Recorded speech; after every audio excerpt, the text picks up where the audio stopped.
Assalamualaikum warahmatullahi wabarakatuh teman-teman semuanya. Bagaimana kabar kalian hari ini?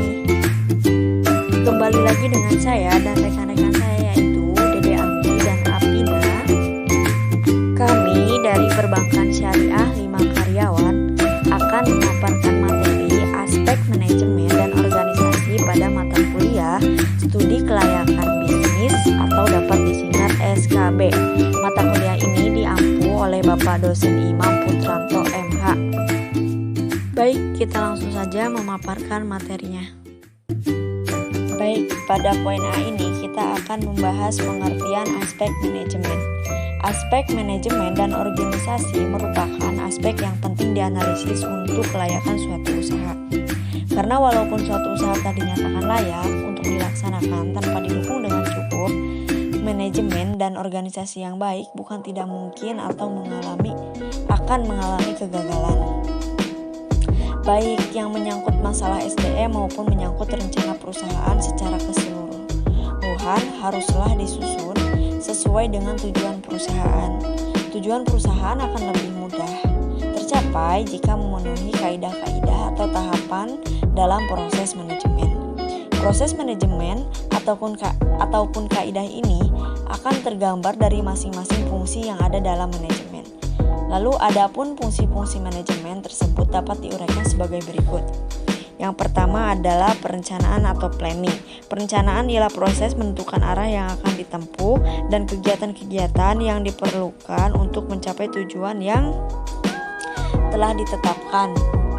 Selanjutnya yang kedua, pengorganisasian atau organizing. Pengorganisasian ialah proses mengelompokkan kegiatan-kegiatan atau pekerjaan dalam unit-unit. Lalu yang ketiga yaitu pelaksanaan atau actuating. Actuating ini menggerakkan atau melaksanakan ialah proses untuk menjalankan kegiatan atau pekerjaan dalam organisasi. Lalu yang terakhir atau yang keempat yaitu pengawasan atau controlling. Pengawasan ialah proses untuk mengukur dan menilai pelaksanaan tugas apakah telah sesuai dengan rencana atau belum. Nah, untuk lebih jelasnya, fungsi manajemen dalam suatu perusahaan atau organisasi dapat kita lihat dalam diagram di bawah ini. Nah, seperti itulah fungsi manajemen.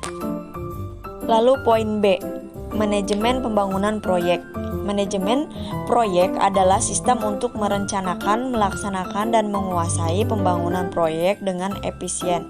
Pembangunan proyek harus dapat menyusun rencana pelaksanaan proyek dengan mengordinasikan berbagai aktivitas atau kegiatan proyek dan penggunaan sumber daya agar secara fisik proyek dapat diselesaikan tepat waktu. Pada umumnya, setiap proyek yang relatif besar meliputi 3 tahap, yaitu yang pertama, tahap perencanaan proyek. Dalam melaksanakan proyek, perlu dianalisis rencana kerja yang meliputi jenis pekerjaan atau aktivitas, waktu penyelesaian, tenaga pelaksana, peralatan, dan anggaran. Dalam perencanaan proyek biasanya digunakan bantuan teknik seperti Gantt atau Gantt chart atau diperluas dengan menggunakan analisis jaringan network analysis seperti program evaluation and review technique dan critical path method.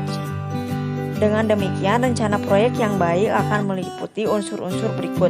Yang pertama, menetapkan tujuan, mendefinisikan proyek, mencantumkan langkah utama untuk dilakukan, jadwal waktu untuk penyelesaian, analisis biaya atau manfaat, lalu uraian mengenai sumber daya yang dibutuhkan untuk melaksanakan proyek. Pada poin kedua yaitu penjadwalan proyek. Jadwal proyek ialah menentukan aktivitas proyek dalam urutan waktu tertentu di mana mereka harus dimunculkan. Penjadwalan proyek digunakan untuk beberapa tujuan berikut. Yang pertama, menggambarkan hubungan dari setiap aktivitas dari keseluruhan proyek, lalu mengidentifikasikan hubungan yang harus didahulukan antara aktivitas-aktivitas yang ada. Lalu tujuan penjadwalan proyek berikutnya yaitu memperkirakan waktu, biaya yang realistis untuk setiap aktivitas. Selanjutnya membantu penggunaan orang, uang, dan sumber daya peralatan yang lebih baik dengan mengidentifikasi jalur kritis dan kemacetan dalam proyek. Lalu yang terakhir, memperbaiki dan memperbaharui rencana atau jadwal semula. Yang ketiga, pengawasan proyek.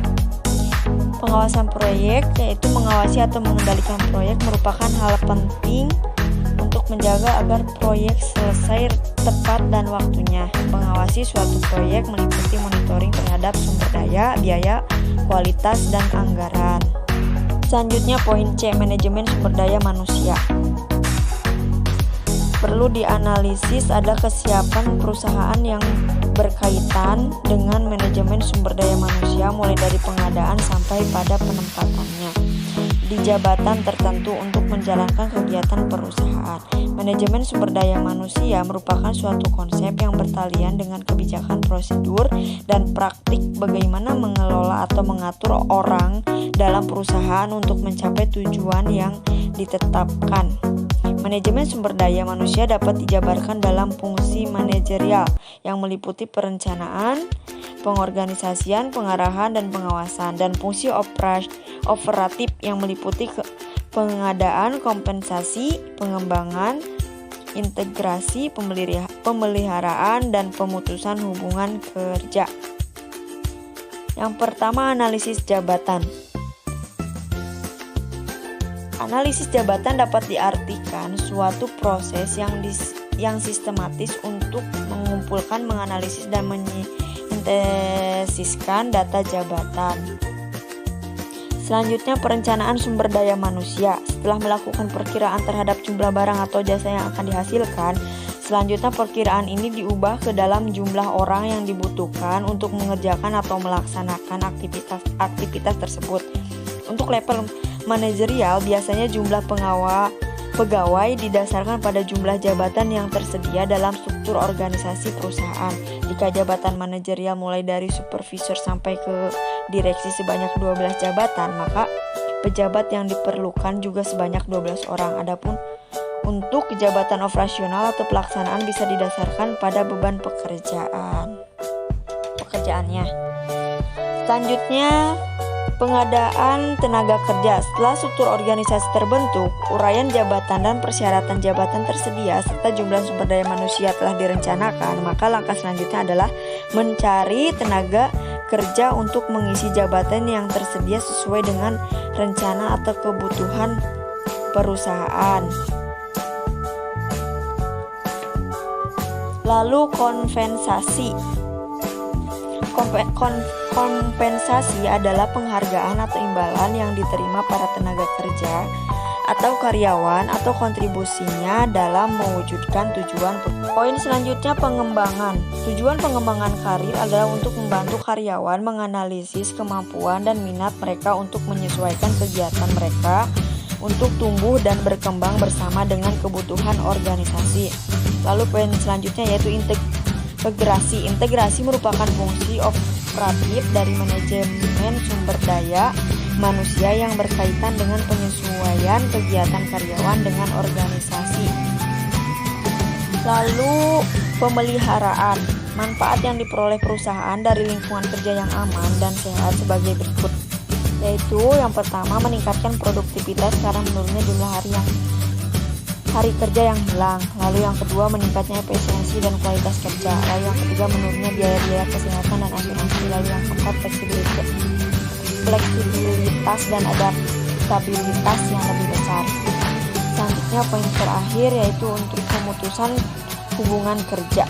Pemutusan hubungan kerja bisa disebabkan oleh berbagai alasan atau sebab yang alamiah seperti tibanya masa pensiun, permintaan pengunduran diri karena alasan pribadi, dan pemecatan karena melakukan kesalahan. Lalu poin D, pengertian organisasi. Organisasi secara statis dapat diartikan suatu wadah atau tempat kerjasama untuk melaksanakan tugas sesuai dengan rencana yang telah ditetapkan.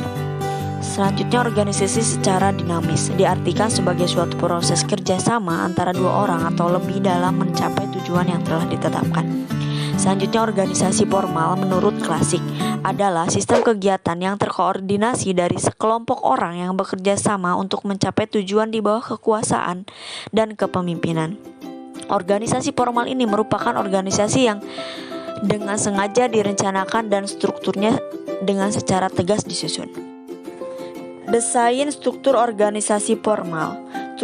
Struktur organisasi formal disusun adalah untuk membantu pencapaian tujuan organisasi dengan lebih efektif dan efisien. Desain struktur organisasi ditentukan oleh variabel-variabel kunci sebagai berikut. Yang pertama, strategi organisasi, yang kedua, lingkungan, yang ketiga, teknologi, dan yang keempat, orang-orang yang terlibat dalam organisasi.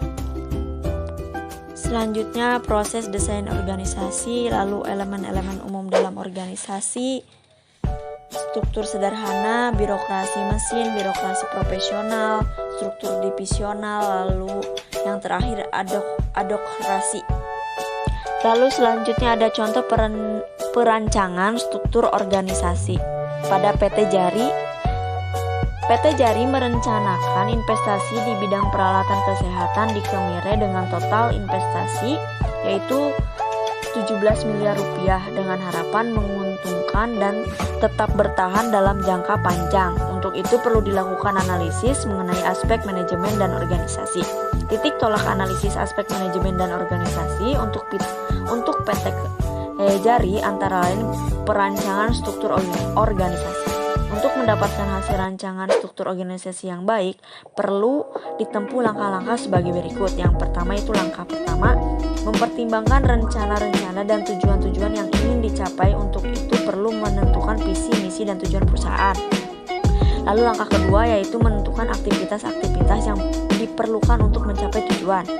Lalu langkah yang ketiga, mengelompokkan aktivitas-aktivitas. Lalu langkah yang keempat, menentukan tingkatan manajemen setelah semua aktivitas dikelompokkan, kemudian menentukan tingkat manajemen dan struktur organisasi. Seperti itu. Nah, dari keempat langkah tersebut maka menghasilkan struktur organisasi pada PT Jari yaitu sebagai berikut. Ini bagan-bagannya mulai dari direktur utama sampai karyawan. Penempatan visi dan misi serta tujuan yang ingin dicapai suatu organisasi akan menentukan bentuk organisasi atau struktur organisasinya, yaitu dengan menentukan seluruh tugas, hubungan antar tugas, batas wewenang, dan tanggung jawab untuk menjalankan masing-masing tugas tersebut. Selanjutnya, bentuk-bentuk organisasi. Berikut ini beberapa jenis bentuk organisasi yang umum. Yang pertama, bentuk organisasi yang ditinjau dari jumlah pimpinan puncak dapat dibedakan. Organisasi yang memiliki pimpinan puncak 1 orang, lalu organisasi yang mempunyai pimpinan puncak lebih dari 1 orang. Lalu selanjutnya, bentuk organisasi berdasarkan hubungan-hubungan wewenang masing-masing baik lini staf maupun fungsional. Dalam bentuk organisasi berdasarkan hubungan-hubungan wewenang, yaitu ada beberapa organisasi. Yang pertama, organisasi garis lini. Yang kedua, organisasi lini dan staf. Yang ketiga, organisasi fungsional. Yang keempat, organisasi lini staf dan fungsional. Lalu yang terakhir yaitu plate organization atau tapeworm organisasi. Lalu selanjutnya dapat dilihat di sini yaitu bagan organisasi. Bagan organisasi yang pertama itu di sini ada bagan organisasi lini, lalu yang kedua yaitu bagan organisasi lini dan staf, lalu yang ketiga yaitu bagan organisasi fungsional, lalu yang terakhir yaitu bagan organisasi lini staf dan fungsional. Mohon maaf di situ penulisannya salah. Di situ terlihat ya dari bagan-bagan organisasi tersebut dapat terlihat perbedaannya.